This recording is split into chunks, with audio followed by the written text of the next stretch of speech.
Cari bulu ayam akan tercantum jua. Lupakan hal semalam, esok pasti ceria. Searahkan hari ini, kita nyanyi ramai-ramai.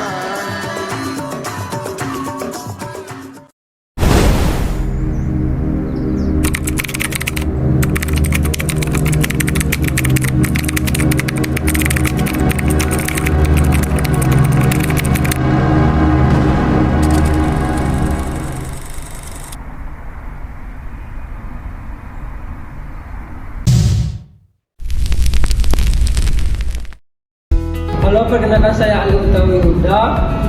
Ingin menyampaikan pengertian penalaran menurut para ahli.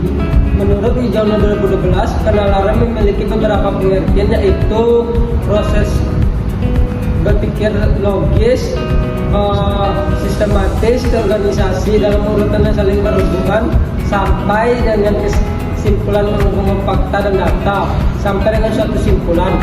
Proses menganalisis suatu topik sehingga menghasilkan suatu simpulan dan pengertian baru. Menurut Zainal Arifin dan S. Amran, pasal 29, penalaran adalah suatu proses berpikir manusia untuk menghubungkan data atau fakta yang ada sehingga sampai pada suatu lapisan. Sekian dari saya. Terima kasih. Hai, perkenalkan, nama saya Hidayati Nasa Putri. Saya akan menjelaskan tentang proposisi dan term.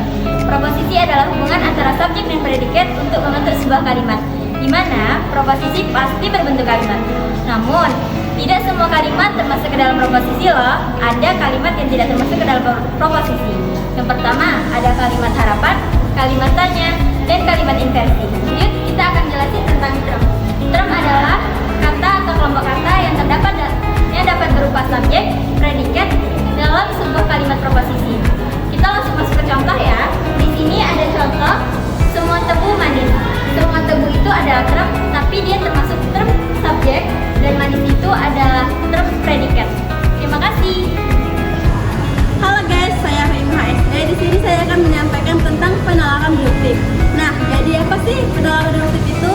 Jadi, menurut Wijono adalah penalaran deduktif merupakan suatu cara berpikir logis yang diawali dengan penyajian fakta, disertai penyampaian khusus, dan diakhiri dengan simpulan khusus berupa prinsip, sikap, atau fakta yang berlaku khusus. Nah, jadi penalaran deduktif ini terbagi menjadi dua. Yang pertama, dilakukan secara langsung dan dilakukan secara tidak langsung. Terima kasih. Assalamualaikum. Di sini saya ingin menjelaskan mengenai tentang menarik simpul secara langsung. Maksud dari menarik simpul secara langsung, kesimpulan dari deduktif. Kesimpulan dari deduktif itu memiliki dua yang dapat dilakukan. Misalnya yang pertama itu secara langsung. Kalau secara langsung itu contohnya yang pertama itu seperti semua ikan itu memiliki darah dingin. Itu premis. Namun yang kesimpulannya semua ikan tidak memiliki darah dingin. Yang kedua, menarik simpulan secara tidak langsung. Menarik simpulan secara tidak langsung ini seperti maksud dari itu adalah ini diperlukan suatu premis atau pernyataan dasar yang bersifat pengetahuan yang semua orang tuh sudah tahu sebenarnya. Silogisme merupakan bentuk penalaran dengan cara menghubungkan dua pernyataan yang berlainan untuk dapat ditarik simpulnya.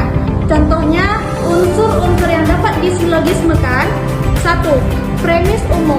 Premis umum itu seperti premis mayor. Premis mayor menyatakan bahwa semua anggota golongan tertentu A memiliki sifat atau hal yang tersebut pada B. Maksudnya itu sifat A ini juga memiliki kepada sifat yang B, seperti itu. Dan yang kedua, premis yang kedua ini khusus tentang minor. Premis minor. Premis minor ini menyatakan bahwa sesuatu atau seseorang, yaitu C, adalah anggota golongan dari A. Halo, perkenalkan nama saya Muhammad Ridwan. Saya akan menjelaskan tentang silogisme kategori. Silogisme kategori adalah silogisme yang terdiri dari 3 proposisi. 2 proposisi merupakan premisi dan 1 proposisi merupakan simpulan. Sejak simpulan disebut rem minor dalam predikat simpulan disebut rem mayor. Contohnya, semua manusia bijaksana, semua polisi adalah manusia. Jadi semua polisi adalah bijaksana. Itu dia teman-teman. Saya Anissa Metujana, saya akan menjelaskan silogisme hipotesis, yaitu silogisme yang terdiri atas dua premis, yaitu premis mayor dan premis minor. Premis mayor yaitu berposisi kondisional hipotesis, sedangkan premis minor menolak dan menerima anteseden. Contohnya, jika besi dipanaskan, besi akan menuai. Besi dipanaskan, jadi besi menuai. Terima kasih.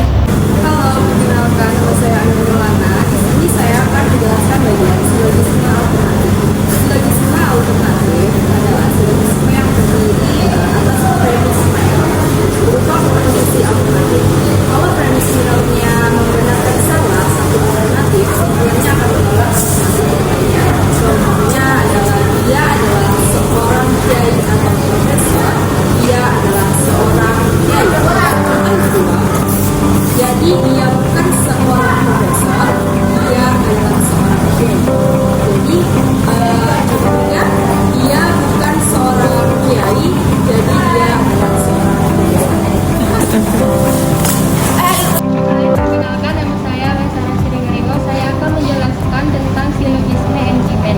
Apa sih silogisme itu? Silogisme itu adalah suatu proses penarikan kesimpulan secara deduktif. Entimen itu adalah bentuk silogisme yang tidak mempunyai premis mayor karena premis mayor sudah diketahui secara umum. Yang biasanya diketemukan hanyalah premis minor dan simpulan. Contoh, semua sarjana adalah orang cerdas. Ali adalah seorang sarjana. Jadi, si Ali adalah orang cerdas. Dari silogisme yang saya sebutkan tadi, dapat kita tarik satu entimen, yaitu Ali adalah orang cerdas karena dia adalah seorang sarjana. Demikian silogisme dapat dijadikan entimen. Begitu pula sebaliknya, sebuah entimen juga dapat diubah menjadi silogisme. Terima kasih. Hai, saya Miftahul Amzat Husna. Di sini saya akan menjelaskan mengenai penalaran induktif. Menurut Zainal Arifin dan Amran Tasep, penalaran induktif adalah penalaran yang bertolak dari pernyataan-pernyataan khusus dan menghasilkan kesimpulan yang umum. Menurut Wijono, penalaran induktif adalah proses berpikir secara logis yang diawali dengan observasi data, pembahasan, dukungan pembuktian, dan diakhiri dengan kesimpulan yang umum. Bentuk-bentuk dari penalaran induktif yaitu ada generalisasi. Menurut Wijono, generalisasi adalah proses penalaran yang mengandalkan beberapa pernyataan yang bersifat khusus dan diakhiri dengan kesimpulan. Nah, contoh dari penalaran induktif tadi misalnya, tumbuhan butuh makan, hewan butuh makan, manusia butuh makan. Jadi kesimpulannya semua makhluk hidup butuh makan. Contoh dari generalisasi adalah jika dipanaskan besi memuai, jika dipanaskan tembaga memuai, jika dipanaskan emas memuai. Jadi kesimpulannya jika dipanaskan logam akan memuai. Hai, saya Ida. Di sini saya akan menjelaskan tentang analogi. Apa sih itu analogi? Menurut Zainal Arifin, analogi adalah cara penarikan penalaran secara membandingkan dua hal yang mempunyai sifat yang sama.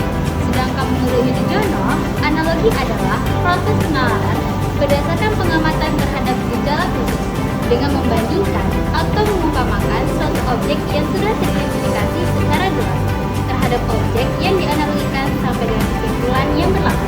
Contohnya, Nina adalah lulusan akademika. Nina dapat menjalankan tugas dengan baik. Ali adalah lulusan akademika.